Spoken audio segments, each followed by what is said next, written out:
Hi, here we are at week 5. One of my favorite weeks. I am a huge fan of Tudor history. I am always amazed by this story. And again, a little bit of a background if you haven't either listened to the podcast or don't know much about it.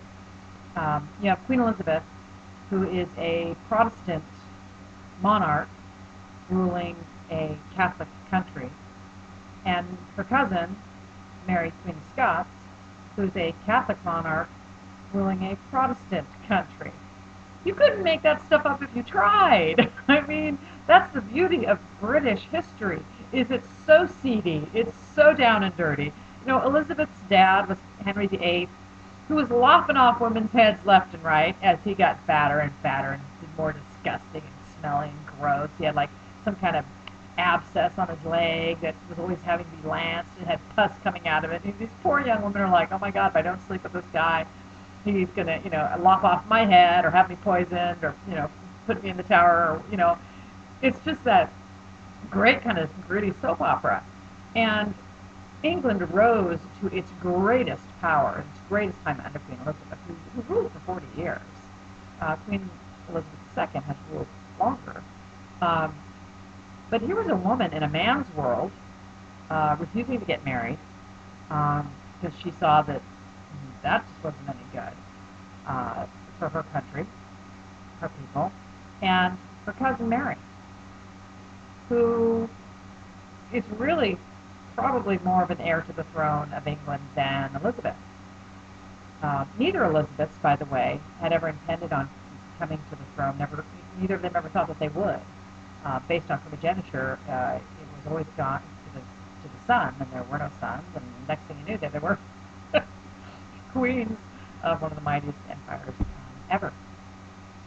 But poor Mary, and I'm always amazed, and I love it when students choose Mary as the lead that they would follow and the reasons that they give, because it's always really fascinating.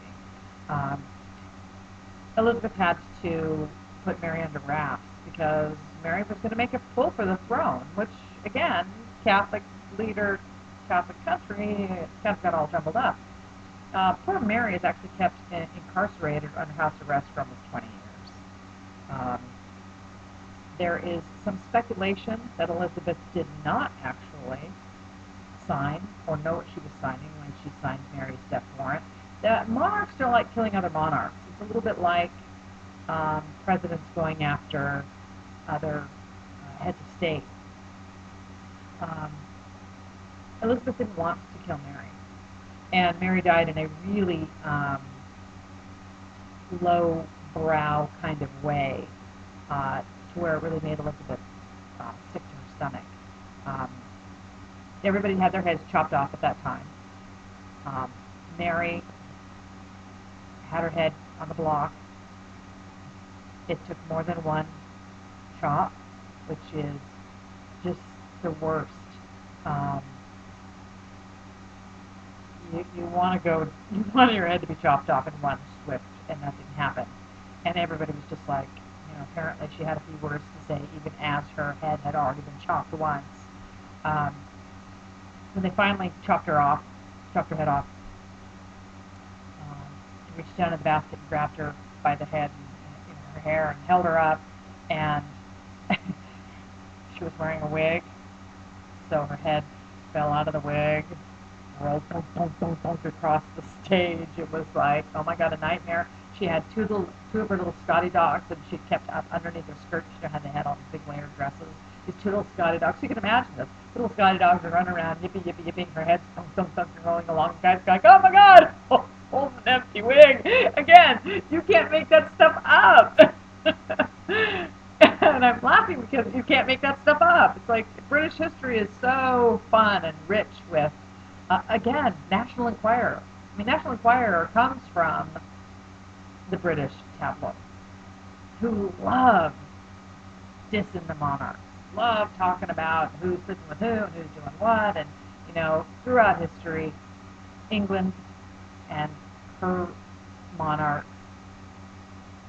have done things that's just unbelievable. Henry VIII is unbelievable. The fact that his bastard daughter.